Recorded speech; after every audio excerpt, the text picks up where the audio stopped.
محترم امتیانو د رسول الله صلی الله مبارک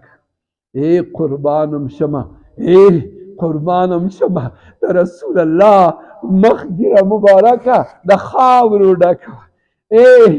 ابي لهب ورته خاورې ورشنلې نورو ته به وې ولې او صاحبه ګیره مبارک د خاورو ډکه وه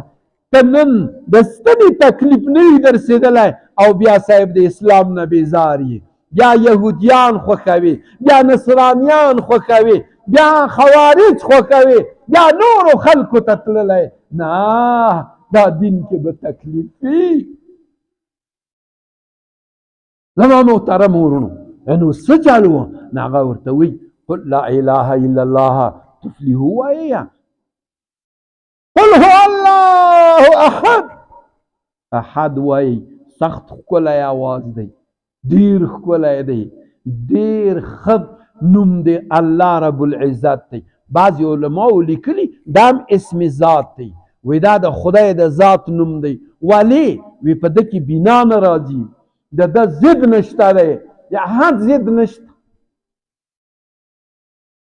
د واحد ضد شته واحد فرد ته وایي فرد هم یو وایي خو د احد ضد نشته نو زما محترم ورونو الله جل جلاله دا ښکلی مقدس نوم چې دی دغه څه وایي خدای یو دی احد دی احد دی الله یو دی وروره د مکې په سرو تیږو باندې حضرت عمار بن یاسر هغه په سرو تیږو اچولی وه شا یې ورته بربند کړې وه حضرت بلال حبشي هغه په سرو شګو چې سړي نه غوښې شکوي په هغې پروت وه هغه نه ووایي چې اخ مورې یا پلاره یا فلانې پلان څه یې ویلې هغه دا چیغه ویله چې احد احد احد په هغې به یې ورونه کېښودل په ورو به حضرت عمار بن یاسر داغونه به یې ورباندې لګول هغه به یې په سوځاوه خو هغه به څه وی